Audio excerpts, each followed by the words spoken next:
people that are really well skilled will manage to continue to write really good content with or without help of AI. But at the end of the day, I think they will succeed or not based on the perception from the audience. If they really create value, I don't think it's about being generated with AI or not being generated with AI. We could have the same conversation with software. If the software was built with Python or JavaScript, or is a web app, or is a mobile app, or is whatever, or runs in the cloud, or runs in a data center, is not about how it was created. I think at the end of the day, it has to do with how the audience perceives the content, the information, the added value. Everyone has a different perception, and I think there is no war, and we shouldn't see it as a war that is going on between humans and AI generated content. But that's my perception, and I'm really curious to know, how do you see this as well? I like the analogies here. What you said about there is no war. There shouldn't be a war. It's just about adding value and creating your own voice. So I spent like 1,500 hours writing my own blog in order to get like all of my thoughts documented somewhere, and so I can query myself, if you will. So, Yeah, but there is a different type of people, right? Well, if you do videos on Instagram and you make a lot of comments, and probably I will make a lot during this video, but that's also what makes us, right? And that's why people also like the authenticity part. Of course, when it comes like to a blog or to a post, it's slightly different, because you're basically like reaching audiences that don't know you as a person and didn't yeah. really yet created the personal bond. So there is only this digital connection, and they have certain expectations, right? So you have different expectations for when you follow someone or when you meet someone. I can use certain words when I talk to you that I wouldn't use like in a different setting. So I think there is a lot of things that we need to take into account when it comes to that, and we tend to separate this world. I think we try to wear too many different shapes and forms as humans, like to be in a certain way to our friends, in a certain way to our sponsors, to our kids, at work, at the bar. And what is authenticity in this case? How do we actually define this? I find it really, really interesting. And like translating in content online, right? So would you say that a person who is a different is essentially the same as using AI to be somebody or talk in a different way than you normally would talk online, right? so, yes, basically, you can be whoever you want today with AI, right? You can just create an account in whatever social media. You can create your own writing style, your own voice, give it some human touch into it. You can easily be able to, how to say, pass the test of AI created content. There's techniques for that.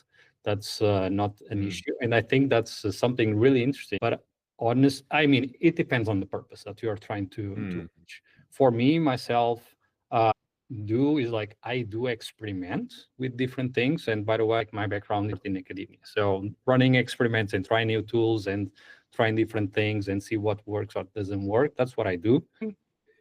When it comes to content or information that I want to share and others to hear or to learn, I try to be myself. Ideas come to my mind from experience or what I see, ideas for micro SaaS or whatever. My question is, you're not writing your articles automatically through? No, I'm not at that level. So if okay. they manage to do that and come up with quality code and really works, man, I really love to hear how that works, because I think that's a next level for sure. Okay. But content-wise, it's like you actually speak to the phone when you're out. That's how you. That's a lot. And I think that's an added value of the tools that we have today. My next day in the evening, still on paper. But when it comes to just debating words, I think AI is amazing right now. Like the speech to text is really good, something that was not a couple of years ago. And right now it's just amazing. When I do that with my phone, it's just amazing that I can do that anywhere. But I can be productive anywhere, and that's just a different level. That's amazing to blend ideas.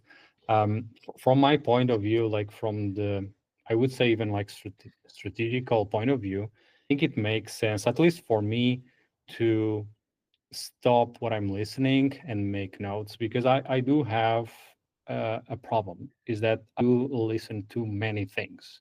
I find so many things fascinating. And if I don't make the note right away, I'm going to forget what I was thinking at that moment. So I try to review things, but I don't have like this time that I sit and I go through everything that I listen or that I read in that day, because life continues. Life, there is always something.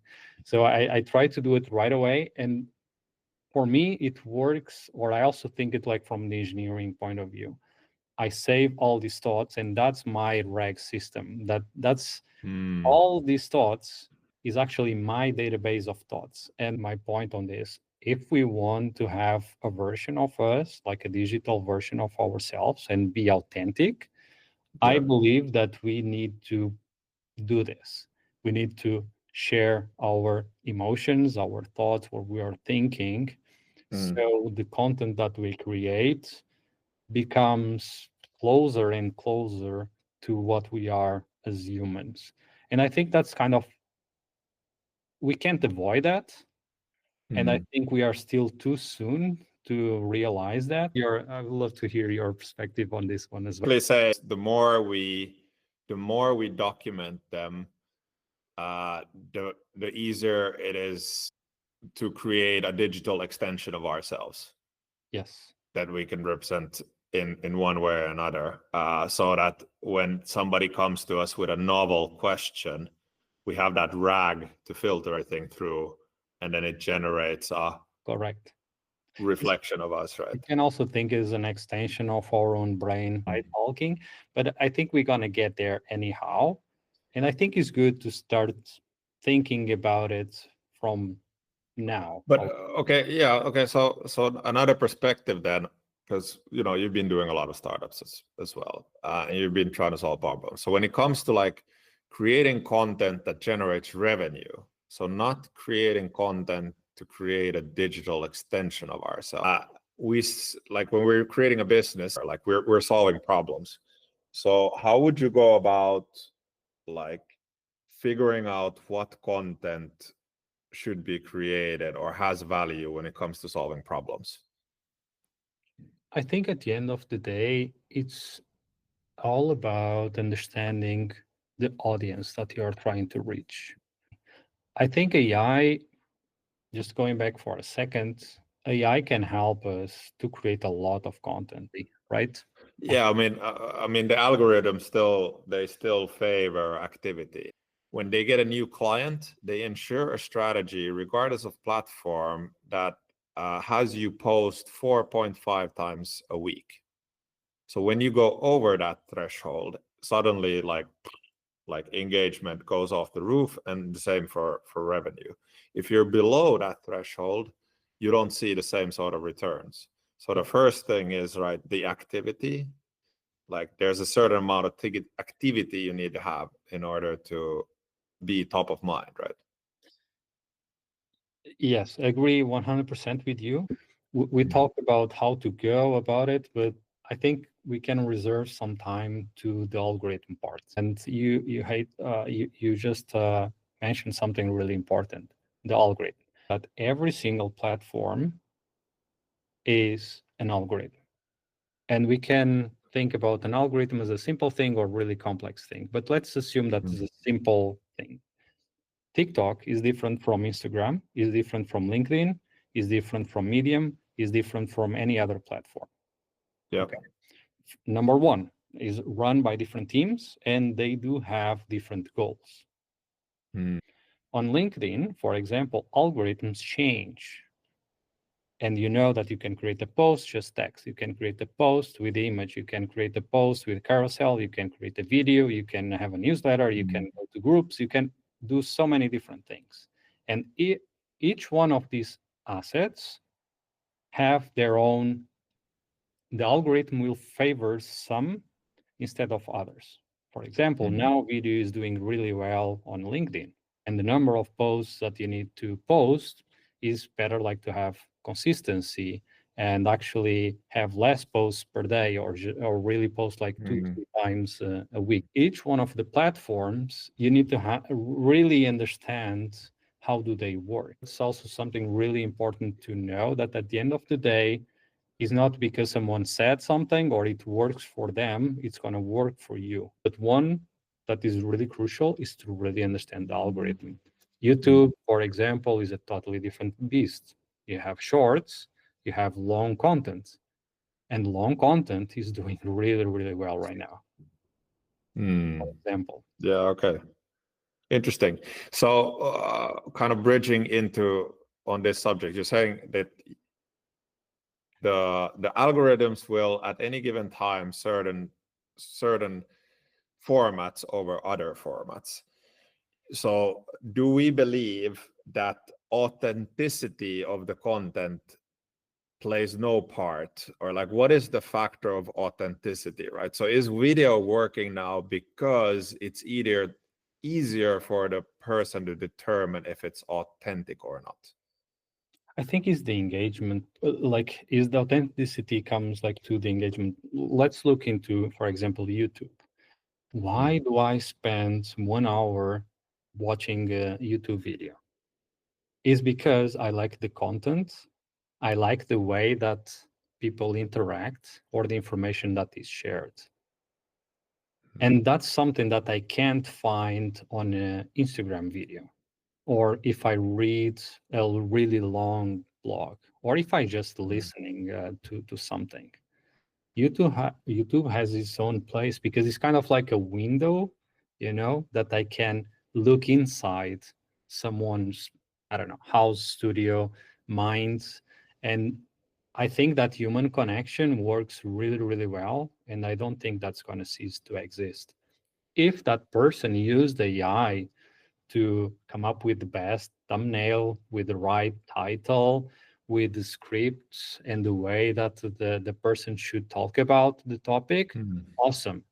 I don't think that makes the video or the content less authentic, because at the end of the day, I want to get something from it, like an idea.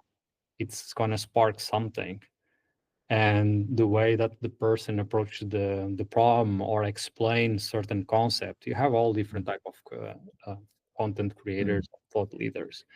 But I think seeing the person, the human expressions, and by the way, there is also a really interesting phenomenon that I'm pretty sure you also saw, is like these digital clones, right? You have video. HeyGen was the first to do it brilliantly.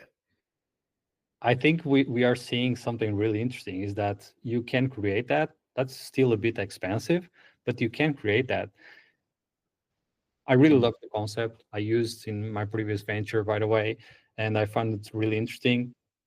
But I mean, I guess it then comes to the question of like, where do you use for what purposes do you use your clone, right?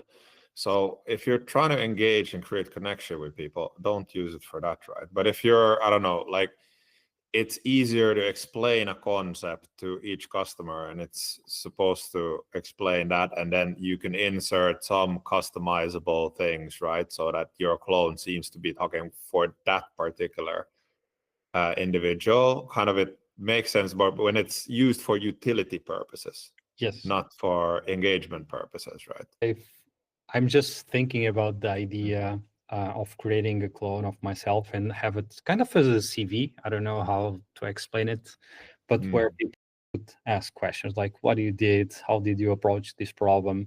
If I feed it the right information and what my experience, my history. I found it really interesting, and that could also be applied Yeah. to businesses, kind of a live Q&A or fax system. Yeah, I mean the macro phenomenon which I find interesting with this technology is the fact that we have for a very long time thought that, for example, consultancies are not scalable organizations, that consultancies are tied to headcount. With this new technology, it means it's not tied to headcount. If you can clone every one of your consultants that they've created digital clones of themselves, the consequence should be, unlike many of these studies have been saying, that Gen AI actually should be increasing productivity. Right? I actually like reverse engineer my audience. Yes. So like I have my stuff and then I don't know who's interested. So I like prompted, and I usually tend to use psychometric profiling. So I will take my content and I will ask AI to do a psychometric profiling of like who would be interested in this content, what kind of people they are, and then using that output as defining my niche and then creating content according to that niche. My point of view, so reverse engineering is a really is a concept that I'm familiar with. Yeah. And another thing that is used in startups or in new businesses is the concept of creating personas, right? Like and today you can create all these different type of personas. That's basically a different way of describing what you just mentioned. The way I majority of the times use it is starting with ends. Like if I want to reach this type of persona, right? What are their problems? What they are looking for? What kind of software do they use? What kind of issues they face on a daily basis? And then work backwards. So my content, like if I had to create content for a specific business, I would start from the end. Can I understand the audience? If I already have a CRM, if I already have feedback from customers, I would start from there, because from there, AI can help us to process all this data, right, and come up with patterns, issues, etc. That is super important to understand which features should I build or which product should I focus on, or how can we position ourselves in a different way in the market. And till the point that if we are talking about content or the marketing side, that is the input for marketing. And I think what is wrong, or what majority still does probably wrong, is that they start with the content. And then they try to push it to their audience. And I think the best way to do this is the other way around. And doesn't diminish the expertise. It's just a way of adapting. Yeah. So I guess my point, I know this for a fact, is like you define your persona and then you package the message according to the persona's problems, and then because that is what ultimately makes. My question to you is, how do you like how do we combine those two, right? So is there something where you take the existing stuff and you take an existing customer group and you kind of iterate a goal, and like, is that the future where it's like an iterative between these two, like what your content is and who your audience is, and then having two different agents fight it out? And Yes, I think is an iterative process and it never ends. I think it depends on the goal. If we are talking about our personal brand or things that we want to share, but if it's a business, probably slightly different. And also depends on the business. If you want to create awareness, if you really want to sell more, if there is different goals. But at the end of the day, I see it as variables that need to come together, right? And the tool to combine, to mix these variables, it might be a data lake, it might be a pipeline, it might be an automation, it might be LLM, or a combination of them. or Mhm. human in the loop or on the loop. It depends on your own organization, what in which stage you are. But the most important thing, from my point of view, is to really understand all these possibilities and adapt them to your context, and not set it in stone that this is what we're going to do for the next 5 years, because Yeah. things change and they are changing so fast right now. But having that information and a way of learning how these things play together. And another other topic, and I know that I'm jumping to something else. For example, SEO has been super important. What SEO is, search engine optimization, is the way that Google has been ranking pages and showing your business in the top pages or not. ChatGPT, and I'm talking ChatGPT because it's the most known. Nowadays, when you search for something, you go to majority goes to ChatGPT, and ChatGPT still uses Google and the way that the data is indexed, but then it retrieves this information in a different way. That's why you start to see answer engine optimization, or IEO, or GEO, that is generative AI optimization. There is a bunch of different terms that are coming out, but all of that means that the information on your website needs to be in a different way. It's not just aiming for certain keywords, but Yeah. also providing more information to these new systems. And why I'm saying this is because things change, and we need to also take that into account. For example, when Yeah. creating content, when creating our or updating our website or our blog. I think here in Finland, the scene is using the short GEO, generative engine optimization, GEO, and that's a burning priority. So people are willing to like spend money on solving that issue, and people don't really know what that means. Like if you would go and prompt that today, like what should I do in order to improve my GEO optimization? You need to structure your landing page in a different way, where you have a FAQ section that is a question and ask, so that the generative end or the LLM doesn't need to structure your answers. They're already structured in the right way. Like you need to have the content structure of your web page in the metadata for the bots to understand faster where it is. Then it comes to the fact that different models will evaluate your authenticity, your thought leadership, and this is basically like old SEO link backs, right? So how many other people link to your content, and how relevant is your content to the general framework of things? Then Yes. other stuff that helps is how long have you been active in terms of creating blog content. It will favor that. Another interesting one is that it's been a couple of people that found me through ChatGPT, and I find that amazing. It's not because anything else, it's just because like I'm indexed by ChatGPT, and that's pretty cool. Yeah. I'm not an organization, I'm not a business, as a person.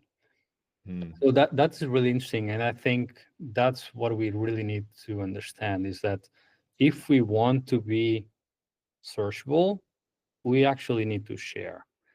There is no other way. As a Yeah. business, or as a person, as a professional, we can just wait till, I don't know, we get fired or we are looking for a new job, and start to share our CV and start to share our story. I Yeah. think it's really crucial that we understand that. On like why people don't share on LinkedIn. Um, my social circles, who are like many of them multi-talented, are doing many side hustles, many projects. What they actually struggle with is where to share what, right? And I think it ties back to who is their professional entity, like what do they put where and for what reason. I think after creating 2 years of content, I figured out what sort of content I want to share on what platform. And it comes to me pretty naturally. I could be even more strategic about it, definitely, and more deliberate. But it comes down to not having enough resources to do everything, and not automating every single thing, and the fact that you don't get paid enough to do this job, justify all the actions you want to take, right? I think the answer to your question, why don't people share more on LinkedIn? It's because they have detached their professional identity from their person. And for anybody who does that, it's going to be automatically super hard to figure out what you want to share there. Is how do you help people figure out what to share where?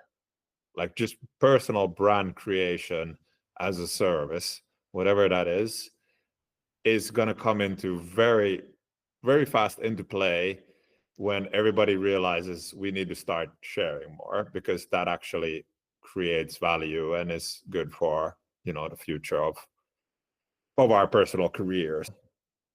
Yeah. But not dwelling into that, just saying that it's important and it's hard to figure out and what you're going to do. I think the first step is always getting started, right? And I really like the academic, I really like the academic side, like to learn more and be aware of what's going on, etc. When I went to the industry, I started to take over projects and building teams and understand products. So I had to talk a lot and understand and get into the emotional part, like how people feel, if they are safe, etc. And that's how I kind of grow and led bigger teams, etc. So you have the emotional intelligence and all these different things that are super important, and people should be of that is even more important than the the how is it called? IQ. Hard. Okay. The I IQ. mean, there's EQ is more important than IQ. Yes, and I think balancing both, if you have a little of both, that's where things um, really make sense. Going back to the story in the industry, we need to write, right? We need to write tasks. We need to share content. We need to write on Slack. We need to share what we know and process the information from different data points. We need to learn and we need to share. And that was the only and solely reason, or the main reason, I started the podcast 5 years ago. But that's how you learn, right? Like you need to go there and hit your head in the wall and okay, this is hard.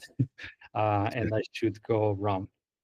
We need to go and cut some parts, remove the background noise, apply filters, all these different things that nowadays the software has evolved in a such way that allow us to do a bit more with a bit less time. And that's something that No, that's an understatement. I mean, like I'm so happy I only got into this content creation now. Oh, and testing new solutions to content creation, like the transcription is the easiest part. So like I'm lucky, like technology is super far. Like I'm amazed what the tools can do now. At least, yeah, this is like one of the key critical things where software isn't there yet, but might get there. it will get there as soon as we have enough. Again, we need to provide and record ourselves, so we have our own fine-tuned model, fine-tuned voice, and you can do that with the Synthesia. You can do it with so many different tools. And sooner or later, we're gonna have our own voice as a training data to also enhance our own recordings. I'm not worried about that part, but right now we need to be careful. I agree with. Have our DNA sequencer available to everyone. The privacy part, I think there is a different story, and we should really pay attention to it, definitely. And this is not for everyone at this moment, and companies especially need to be really, really careful. By the way, I talk also with a lot of companies, and each case is a recording meetings, for example, we need to be careful with what we use. There is compliance if we are in Yeah. Europe or in a different country. Going back to the podcast, yes, so kind of like going a bit outside of my comfort zone, if Yeah. we put it that way.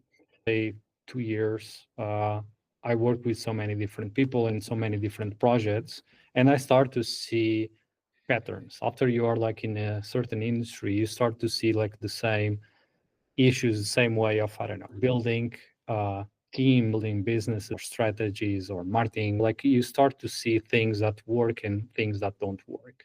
So it got to a point that, okay, you know what? I think I do have some information that would be useful to share with others. How can I leverage AI? And by the way, if I say that I've been working with AI for a long time, AI is a pretty big domain. Okay, so I work in computer vision, I work like in algorithms, recommender systems. AI is not just these tools that we use, like to create videos or sound or text, right? AI is Yeah. a really big domain. So I had to learn everything. I don't know if people realize, but understanding how to prompt ChatGPT or use, I don't know if people are aware about Dia or Comet as browsers that they have agentic capabilities, all these different things I need to learn as well, right? And Mhm. I think people underestimate is like the power of learning and the motivation of going and search for information. So it's not easier for me than anyone else. I need to go after and No, read. yeah, and like on that note, right? So even the people who build these tools, those foundation models, not even they know what they're capable of doing half at a time. The translation is like it's not about like learning from others. It's like you actually need to learn by doing. Yes. And what I hear from the leading product designers nowadays, it's like you test, like in order to do a product around this, you test what the foundation models are capable of doing. And then when you find something repeatable that actually solves a problem, then you can start building a product around it.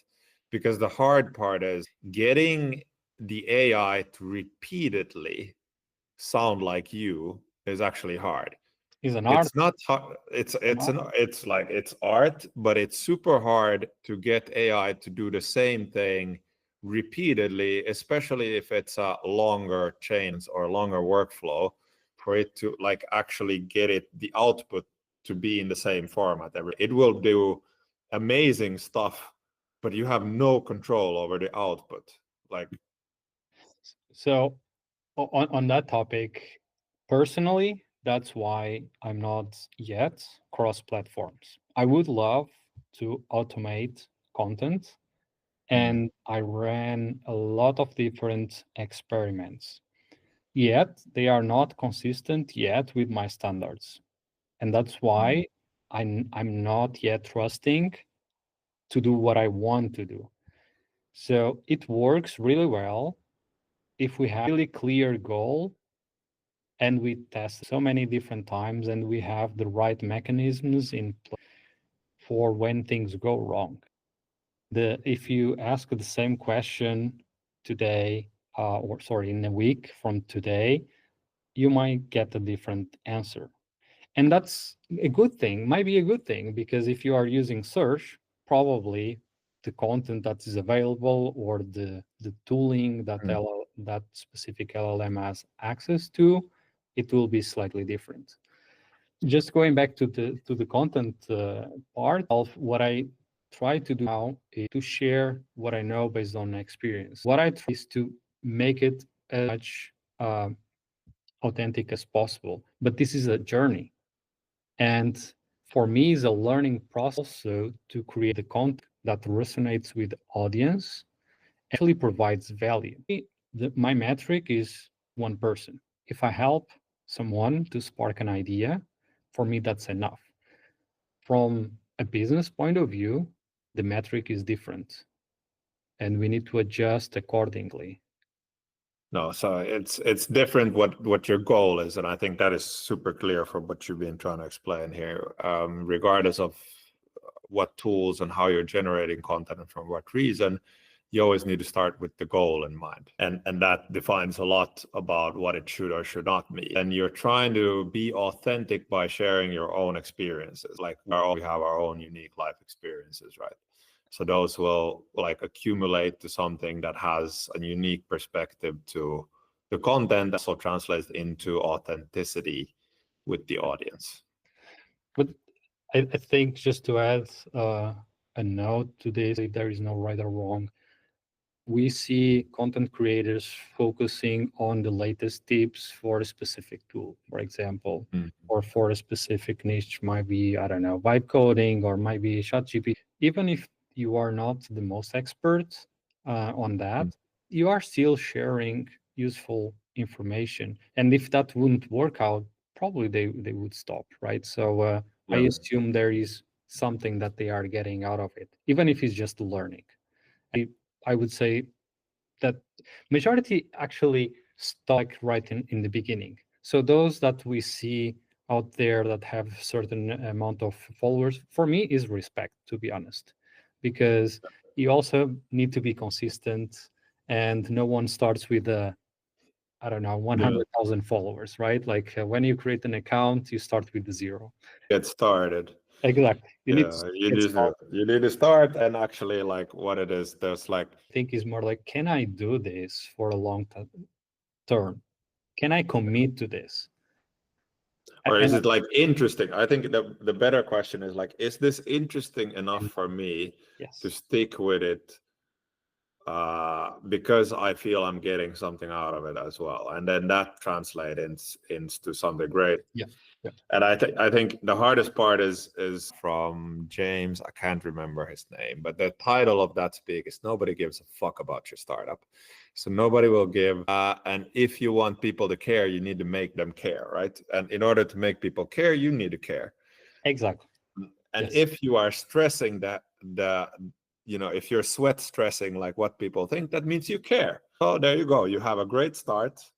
You care, which means that someday somebody else might also care. And the key is to stay consistent. And it usually, though, helps if you have some friend to do it with. Is firstaImovers.com.